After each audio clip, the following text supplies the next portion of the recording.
And Matt gets first. How could it be this dim? I need more light. I got more light.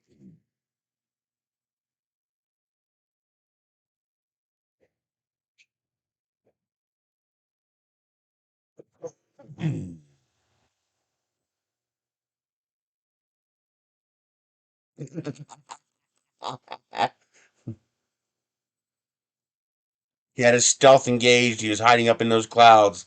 And as soon as the stream came online, Fox 2.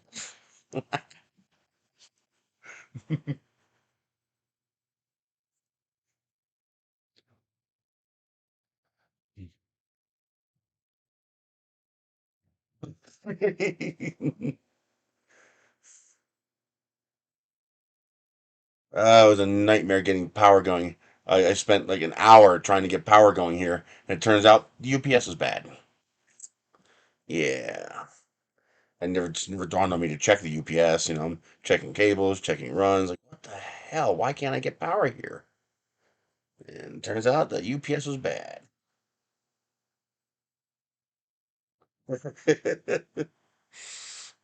Yeah, my leg is not liking this, but too bad.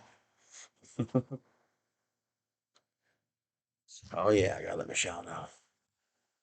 Let's see if I got the notification.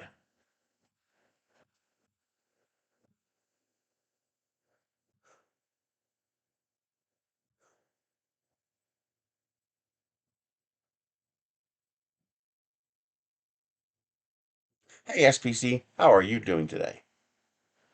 Mm, Still no notification. That's really annoying. Okay. Where is the share? There's the share icon. I need to copy that. And we're going to do this to Michelle. Stream. Paste. Send.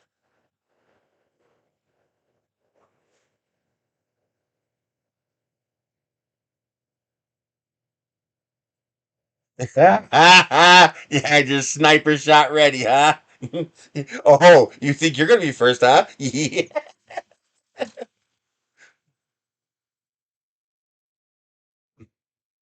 That's good.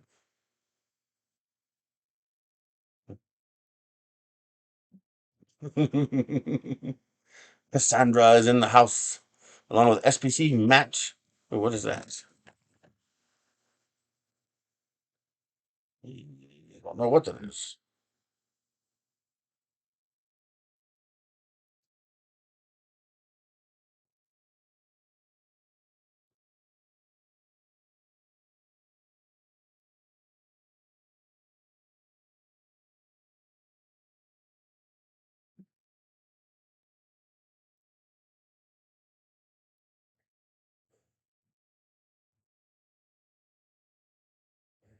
Um, to get a little bit on that subject matter, Mike and Cassandra, one of the things that I plan to do is to I want to try to contact my representative here in New Mexico and see if maybe we can preempt this in New Mexico. Push for a law to protect home manufacturing, to explicitly protect it, and to prevent onerous regulations that mean nothing. And yes, that includes letting people print guns if they want to be dumb enough to print guns, because it really is pretty dumb. You could build a gun out of metal for a lot cheaper and a lot less effort. Run silent, run deep. I mean, I can go to Home Depot with 20 bucks in my pocket, buy some black pipe and a finishing nail, and I can build a shotgun. Okay, it's not hard. And the this whole idea, and it's also a false flag kind of a thing. I think that's the right word for it, false flag, where they say it's because of this, but they're actually not saying the real reason they're doing it. The reason they're saying something about firearms is because they know the Democrats have their panties in a twist over firearms. Um, I'm not sure. I'm Santa Fe County, whatever that means. But I don't know how those districts are split. But um, the only reason they're saying something about firearms is because they know the Democrats have a fetish for that. The hardcore, exotic Democrats, like just like there's exotic conservatives. They have a hardcore fetish for firearms issues, even though it's a non-issue. So what is the actual issue? The actual issue. Do I have anything that I can show you? Oh yeah, kinda. This is the actual issue. The actual issue is brand names wanting to be able to set up filters to prevent people from printing their trademarks or things they think are their trademarks. Think Disney and Mickey Mouse and what is that? The What are those Lulu things? The weird little creature things, the Lulu babies or whatever they are. Marvel, Iron Man, stuff like that. Those companies would love to be able to have a yes no checkbox and say, oh, check every printer in the country. If it's trying to print that out, say no. You think they're not going to do that? I got a bridge to sell you. Guaranteed. Guaranteed that's where it's coming from. But Matt beat everybody.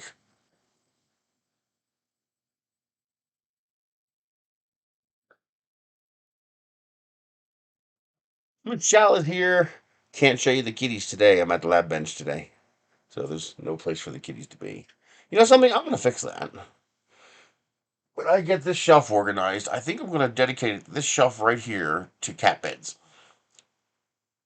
So the cats can chill out behind us. Yeah, I think I'm going to do that.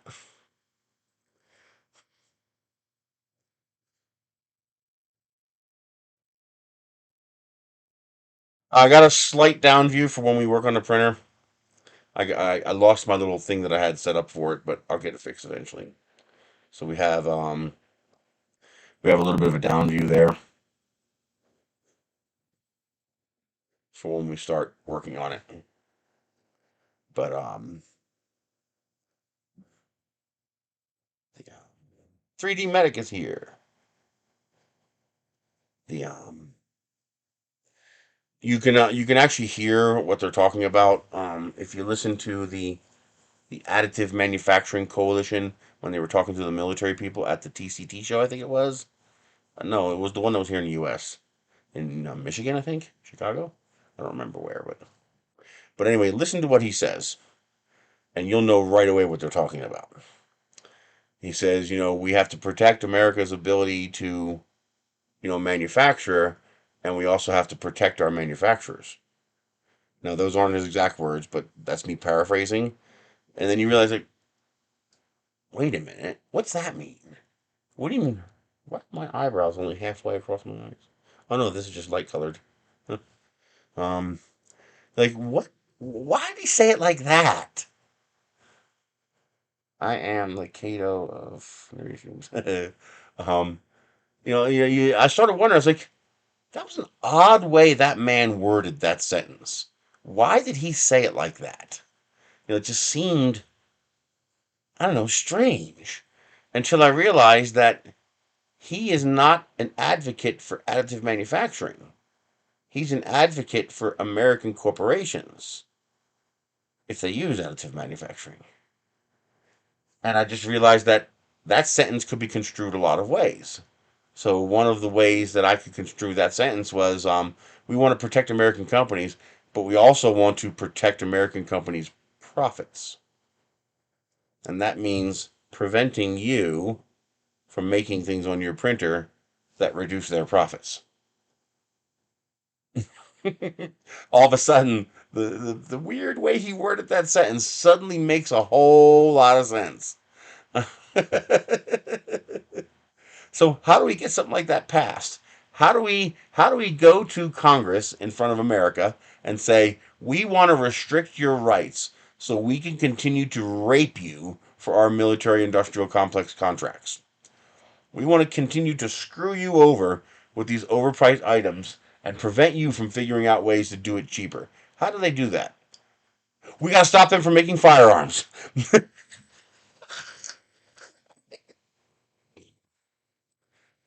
Oh my god.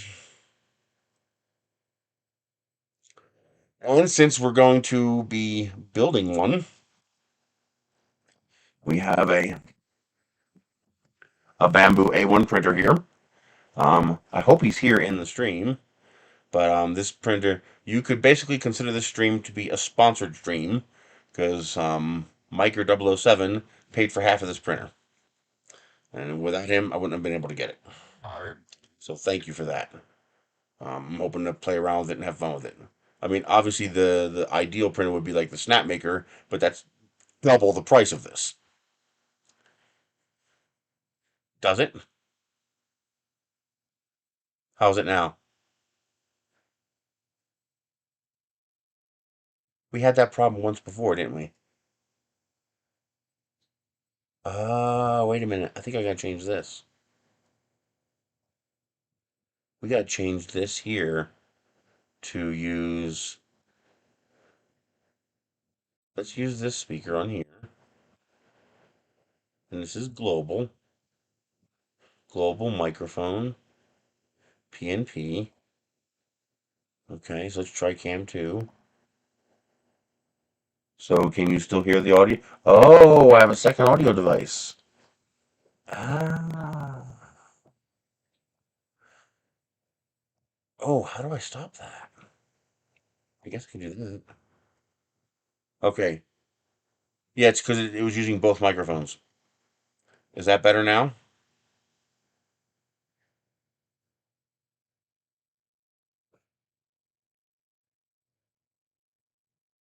Yeah, it was using the microphone from the camera as well as the microphone from this microphone here. Um, I noticed it popped up. I muted that microphone. Yeah, I muted that microphone for there and told it just use this one. Eventually, I'll get my straight down view. I'll get that going again. Because that straight down view is nice. But I guess we kind of need to talk about Bambu a little bit. Um, First, this is my opinion on the matter. I obviously don't have any insider information. I haven't talked to Bambu. I haven't talked to anybody else. But in my long experience working with Chinese companies on a hand standoff distance, just what I'm seeing and what I experience. Um, First of all, when it comes to Chinese companies, they like to appropriate. Like literally, they'll take something, duplicate it, and say, "Oh yeah, we made that too." And they do this because they don't like giving credit. There's a pride, ego issue going on there. They hate giving credit. I mean, for example, I basically designed the Ender 3. Almost every aspect that makes the Ender 3 a good printer, I designed it. I helped make it. I spent over 2.5 hours talking through a translator with their engineer, making sure they took notes on everything that needed to be fixed. And they, with the exception of the flex steel plate, they implemented every single fix I asked them to, except for two. The first fix I asked them to implement was a steel plate. Hey, Big Bad Joe. But they insisted on using that flexible plate. I think they did that because they already manufactured the flexible plates and they didn't want to throw them away. And as predicted, they did not work well. Um, if you were printing small things, no problem. But if you were printing a large surface area item, yeah, you know what happens. Um, the second thing that they did not implement on request was to use a metal feeder for the extrusion system. They did make an upgrade metal feeder available, and it was very cheap, like $10, $8. But if you guys remember, the tension arm on the Ender 3 would eventually crack on the underside from the tension from the spring, and after about I don't know 1,000, 2,000 hours, that tension arm would crack, and it was hard to tell because it was on the bottom. Everything felt like it was working right, but because it was cracked, it wasn't squeezing the filament. And simple fix, you paid the $8 off Amazon for the all metal, the red one, the red all metal feeder. Besides that, they implemented every fix I told them to fix. Do you see my name mentioned anywhere on that printer? And they never will. And it's not they're not being malicious. It's cultural. Is it right? No. Is this justifying it? No. It's wrong. They should not do it that way. But understanding does not equal acceptance. Understanding does not equal justification. You do need to understand how their minds work. And they have a very big pride ego thing when it comes to stuff like that. They do not like sharing credit. And that's one of the reasons why they have such a big problem with open source firmware is they hate sharing credit. And the legal requirements of open source firmware force them to. And boy, do they hate that. Oh God, they hate that so much. Um, but that's nothing to do with anything current or modern. That's nothing to do with 3D printing. That's Chinese business culture. Is it right? No, but you do need to understand it. That's why what's his name Naomi made sure she got her shit in writing. Her damn pictures on the box of that belt printer. Because she knew as soon as they got that thing producing, they'd drop her like a hot potato if they wanted to. Because they hate sharing credit. Now, this new thing with the AGPL, that's a little different. Um, so Bambu has a problem, and it's a legitimate problem. It's a legitimate financial problem, and the problem is the easy solution is not the one they want because they have a second problem, and that problem is selfishness and greed. They want to lock you into their ecosystem. Um, Now, ecosystem lock-in does have some benefits. For example, one of the best lock-in features that Bambu did with their printers, and this is a lock-in feature, even though it doesn't lock you in the way you think it does. All their, except for the Mini, all their printers were 256 by 256 by 256. That's actually a really important thing they did. They basically standardized the bed size. And the advantage of that is you can go on Maker World and 99.9% of everything on there will print on any Bambu printer you have. No, oh crap, my printer's a little too small. I'm 5 millimeters short. My Z is 10 millimeters short. Doesn't matter. 256 cubed, you're good. This also forces other manufacturers to make their printers Bambu compatible. So the Cobra X is 260 cubed. The Snapmaker U1 is 270 cubed. What's important is that all three dimensions are bigger than 256. So these manufacturers get to say, yeah, see, we got a bigger bed than the Bambu. But Bambu is sitting there going, and yet 100% of our print products are now compatible with your printer too. You see what I mean? So they're basically creating an ecosystem that creates universal compatibility. And that's actually genius.